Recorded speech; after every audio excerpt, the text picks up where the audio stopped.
My dear countrymen, the massacre. In recent days, we have witnessed the strength and restraint of our nation. First and foremost, I salute the valiant forces of India, our armed forces, our intelligence agencies, our scientists, on behalf of every Indian citizen. Our brave soldiers displayed immense courage in achieving the objectives of Operation Sindoor. I dedicate their valor, their bravery, and their heroism to the mothers, sisters, and daughters of this country. Their courage has shaken the world. The ruthless act of killing innocent civilians who were enjoying their holidays after asking them their religion in front of their families and children was a horrific face of terrorism. It was not only brutality, but also a sinister attempt to break the harmony of this country. Personally, this pain was immense for me. After this terrorist attack, the entire nation, every citizen, every community, every section of society, and every political party stood united in demanding strong action against terror. We gave our forces full freedom. And today, every terrorist, every terror organization has realized the consequences of wiping the Sindoor from the foreheads of our sisters and daughters. Operation Sindoor is not just a name. It is a reflection of the emotions of millions of Indians. It is a solemn vow of justice. On the night of May 6th and the morning of May 7th, the whole world witnessed this vow turning into action. The Indian armed forces carried out precise strikes on terror hideouts and training centers in Pakistan. The terrorists had never imagined that India would take such a bold step. But when a nation is united, filled with the spirit of nationalism, and when the nation comes first, then ironclad decisions are taken and results are delivered. When India's missiles and drones struck the terror bases in Pakistan, it was not just buildings that were destroyed, but the morale of terrorism was shattered. Places like Bahawalpur and Murek, which have become universities of global terrorism, are the source of many of the from 9/11 to the London Tube bombing, to decade of attacks on Indian soil. The roots of all these were traced back to those same terror hubs. Since terrorists had destroyed the Sindoor of our sisters, India destroyed the headquarters of terror. In these attacks, over 100 dangerous terrorists were killed. Many terror masterminds, who were roaming freely in Pakistan for 2.5 to 3 decades while plotting against India, were eliminated in one swift move. Friends, after this action by India, Pakistan fell into deep despair, frustration, and confusion. In its desperation, it committed another blunder. Instead of supporting India's actions against terrorism, Pakistan began attacking India, targeting our schools, colleges, gurdwaras, temples, and homes of innocent civilians. Pakistan even targeted our military bases. But even in this, Pakistan was exposed. The world saw how Pakistan's drones and missiles crumbled like straw before India's might.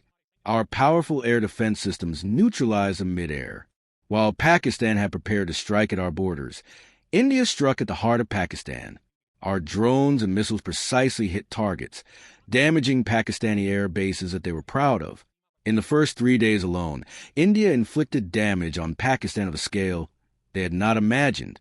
So after India's aggressive actions, Pakistan started looking for escape routes.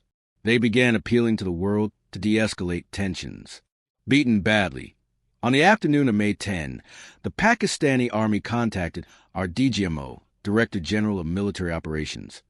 By then, we had already crippled their terror infrastructure, eliminated the terrorists, and turned their terror hubs into rubble. So when Pakistan pleaded that it would not support any further terror activity or military provocation, India considered this request. And let me reiterate, asterisk, asterisk, we have only suspended our counter-operations for now, asterisk, asterisk. In the coming days, we will judge every step Pakistan takes. Friends, India's 3 forces, our Air Force, Army, and Navy, along with our Border Security Force, BSF, and paramilitary forces, remain on high alert. After surgical strikes and airstrikes, now Operation Sindoor represents India's policy against terror.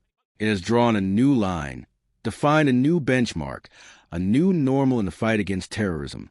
1. If India is attacked, we will respond with overwhelming force. We will retaliate on our terms, in our own way, wherever the roots of terrorism exist. 2. India will not tolerate nuclear blackmail. If terrorist bases hide behind the threat of nuclear weapons, India will still strike them with precision and decisiveness. 3.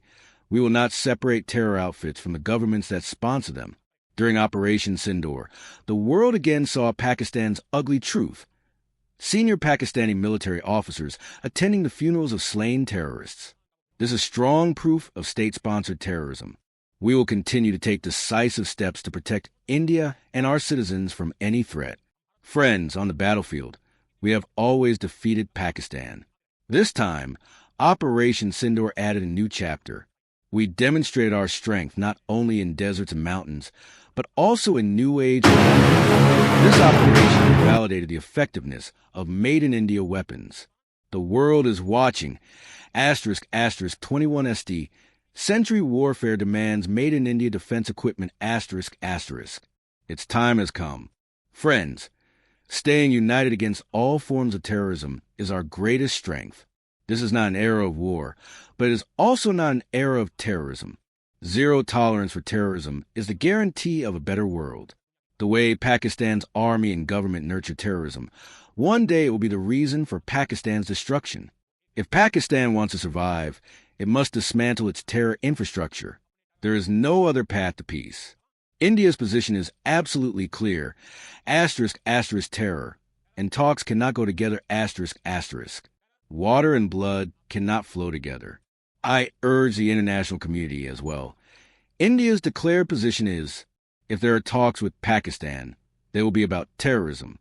If there are talks with Pakistan, they will be about Pakistan-occupied Kashmir, Pak. Dear countrymen, today is Buddha Purnima.